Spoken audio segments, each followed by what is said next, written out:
All right, we're moving on to our last learning target here of Unit 8. Today we're going to be focusing on graphing systems of linear inequalities.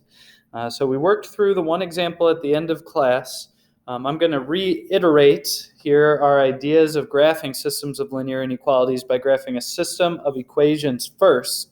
And then we're going to go ahead and graph the system of inequalities again and talk about the shading. So we have, in our first example here, y is equal to 1/2 x minus 3. And that equation's in slope-intercept form with a y-intercept at -3 and a rate of change that is up 1 and over 2. Now these are linear equations. So remember, these are always going to be solid lines. All of the points that would satisfy that equation, or if you plugged in an x and a y value, would fall on the line. So we need to make sure that that line is solid to show that we are including all of the points on the line as possible solutions to this equation. Then we have the line 2x plus 4y equals 12. I could substitute in a 0 for x and get y equals 3. I could substitute in a 0 for y and get 2x equals 12, where x will be equal to 6. Or, if you guys want, you guys can go ahead and rewrite this equation. And we can do that by taking away 2x from both sides and then dividing by 4. And we'll end up with -2 divided by 4, which we can simplify to -1/2. And then a y-intercept at +3. So I'll put my y-intercept up here at +3. And I'm going down 1 and 2 to the right. You'll see that from our math earlier, we have an x-intercept at 6, a y-intercept at 3. Those are give me those 2 points there.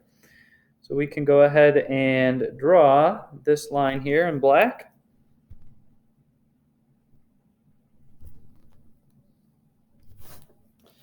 And my solution to this system of equations would be 6, 0. So before we left on break, we worked on graphing systems of equations and finding the intersection point.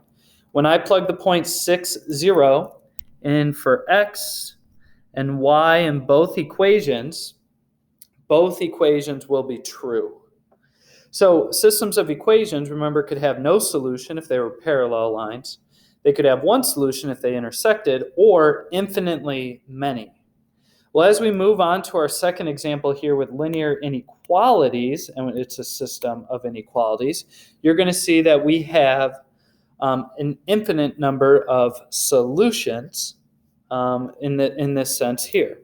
So when we have y is less than or equal to -3/5x plus 7, that inequality is in slope-intercept form. So I put a point at 7 on the y-axis because that's my value for b.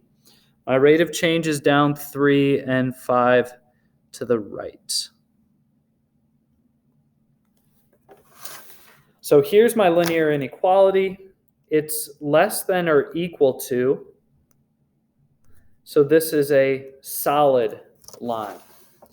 Now, I would shade below this line here. So I'm going to draw some arrows to show where I would shade. And then we have 3x minus 2y is greater than 4. That's in standard form. So I'm going to go ahead and take away 3x from both sides.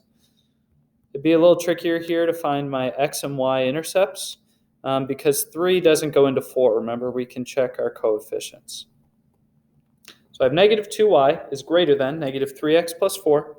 Dividing everything by -2 gives us 3/2x, because -3 over -2 turns positive, and we can't simplify it any farther, minus 2. Don't forget, if you divide by a negative number, we need to flip the direction of the inequality sign.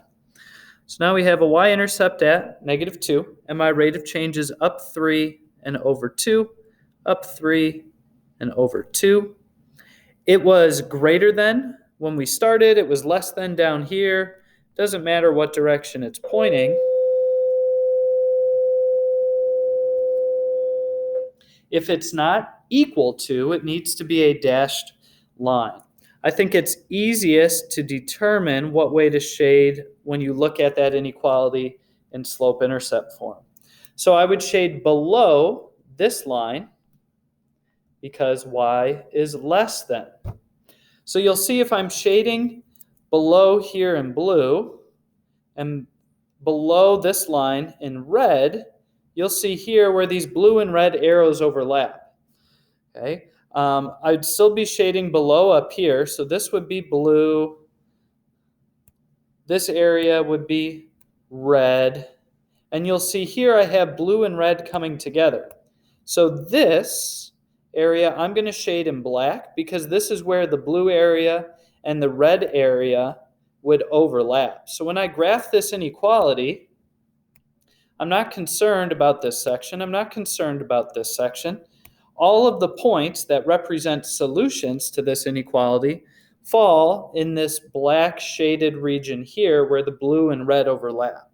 Any point in this shaded region is a solution for both inequalities. So for example, this point here, 0, 0, which is below our first line in red, is a solution to the first equation, but not the second one.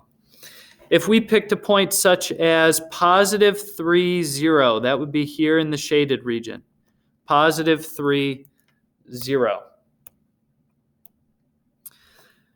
When I substitute that into the first equation, we would have negative 3 over 5 times 3, because that's my x value, plus 7. And we want to know if that's going to be greater than or equal to 0, which was my y value. Remember, again, we're checking the point 3, 0. Well, this gives us negative 9 over 5 plus 7, which is going to be greater than or equal to 0. That number would actually be pretty close to 5. So that's true for our first inequality. Then when I substitute in 3 and 0 into the second inequality, I would have 9 minus 0 is greater than 4. Well, that's true. So 3, 0 represents a solution for both inequalities. So as we solve these linear systems of inequalities, we are looking for where the shaded areas overlap.